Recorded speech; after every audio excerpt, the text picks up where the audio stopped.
Disclaimer, এই video থেকে ছোট বাচ্চারা দূরে থাকবেন।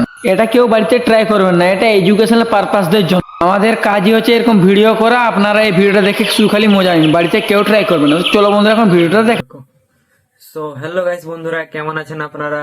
আপনারা দেখছেন দেশি বয় এক্সপেরিমেন্ট। তো আজ আমরা নিয়ে চলে এসেছি একটা নতুন এক্সপেরিমেন্ট। তো আপনারা দেখেই থাকবেন ইউটিউবে বহু ভিডিও যে আলু দিয়ে ইলেকট্রিসিটি তৈরি করা। তো আলু বাদেও বহু নানা জিনিস দিয়ে ইলেকট্রিসিটি তৈরি করা ইউটিউবে আপনারা ভিডিও দেখে থাকবেন।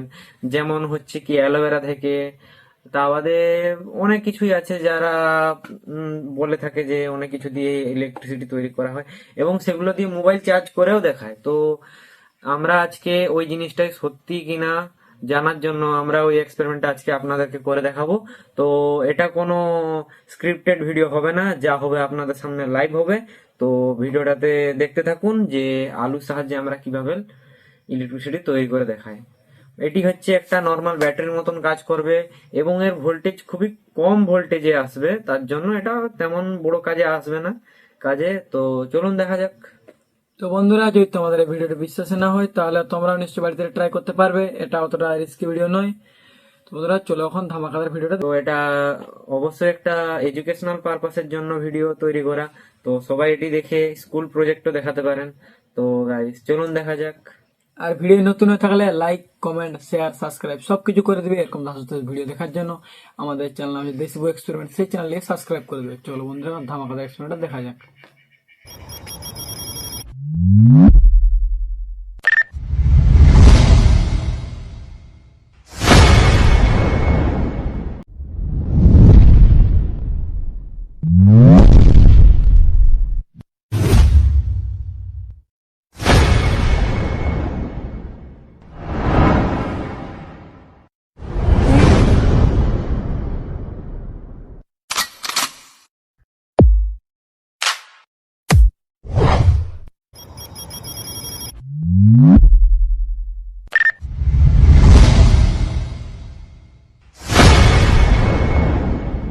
সো গাইস, তো আমি নিয়ে চলে এসেছি বাড়ির রান্নাঘর থেকে নিয়ে আসা কয়েকটা আলু।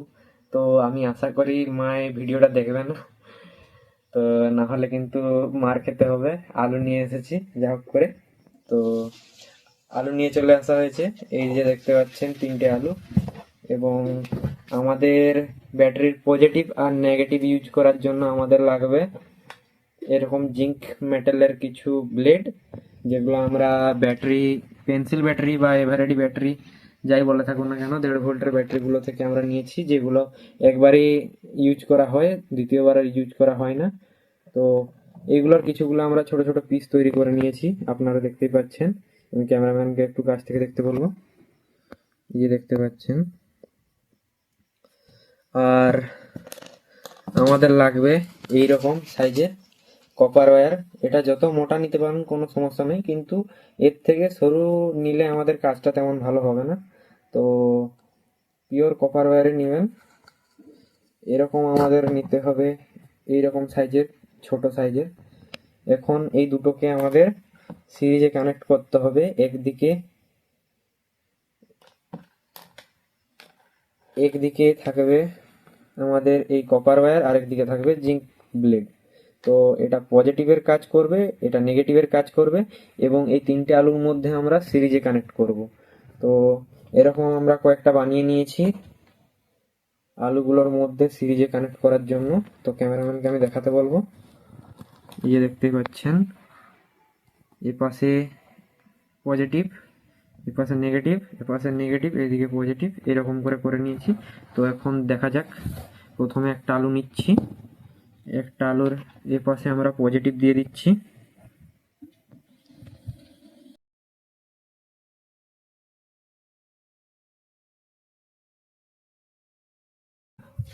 এইভাবে আমরা 3টে আলুর মধ্যে সিরিজ করে নেব।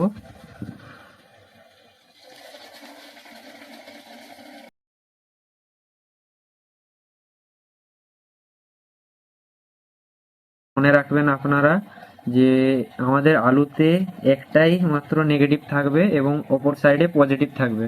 তো আপনারা যদি ভুল করে দু সাইডেই যদি পজিটিভ বা দু সাইডে নেগেটিভ করে দিন, তাহলে আমাদের সিরিজটা কাজ করবে না। তো এইভাবে আমি সিরিজ করে নিই, এক সাইডে একদিকে নেগেটিভ আর একদিকে পজিটিভ।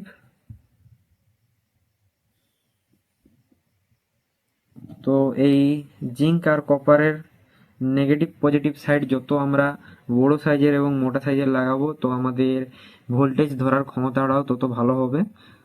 তো আমরা এখানে আলুর সংখ্যা বাড়িয়ে দিলে আশা করি আমাদের ভোল্টেজটাও বাড়তে পারে।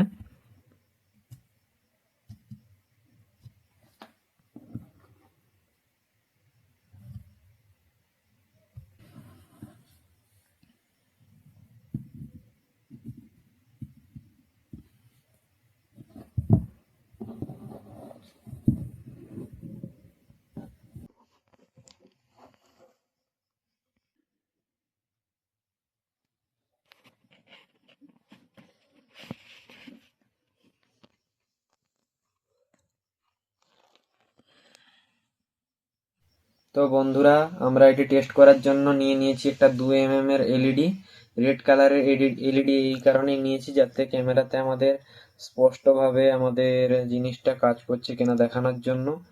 তো যেভাবে আমি বলেছিলাম, এই জিঙ্ক প্লেটের সাইডটা হচ্ছে নেগেটিভ এবং কপার রডের সাইডটা হচ্ছে পজিটিভ। তো আমি এলইডির নেগেটিভ পজিটিভ দেখে এখন লাইটটাকে জুড়তে চলেছি। এখন আমি লাইটগুলো অফ করে দিই যাতে ভালো ক্যামেরাতে দেখায়।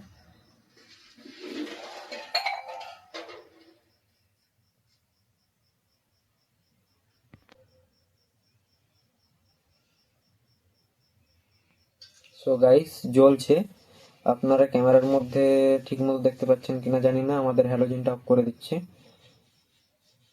সো গাইস, এখন আমি এই যে দেখতে পাচ্ছেন, একটুকু ক্যামেরাম্যান উপর থেকে দেখিয়ে দিই, এই যে কোনো কিছু বাইরে থেকে কোনো সংযোগ নেই। এই এলইডির এখন হাতটা তুল দেখতেই পাচ্ছেন পুরোপুরি। এখন এই এলইডিতে নেগেটিভ সাইডে আমরা জুড়ে দিয়েছি। এখন পজিটিভ সাইডে যেই আমরা টাচ করালাম দেখতেই পাচ্ছেন লাইটটা হালকা জ্বলছে। তো আমরা ক্যামেরার ব্রাইটনেস কম করে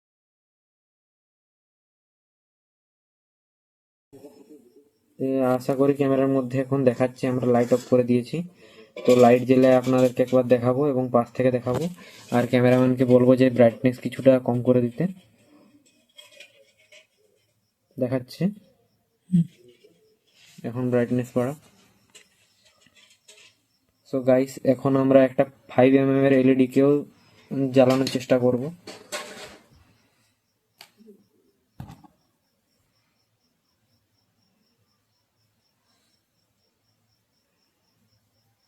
সো গাইস, এই যে দেখছেন জ্বলছে, ক্যামেরাম্যান দেখাচ্ছে। লাইটটা অফ করে দিচ্ছি বন্ধুরা।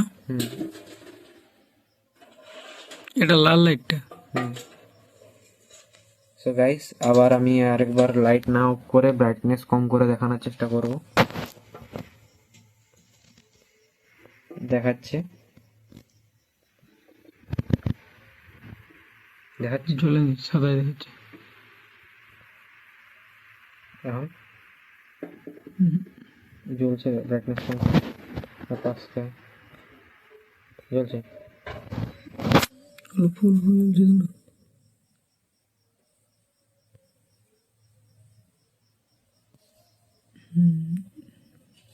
তো বন্ধুরা, অত ভালো করে দেখা যাচ্ছে না, কারণ ফোনের লাইট জ্বলছে, তো সেই জন্য অল্প পুরো দেখা যাচ্ছে।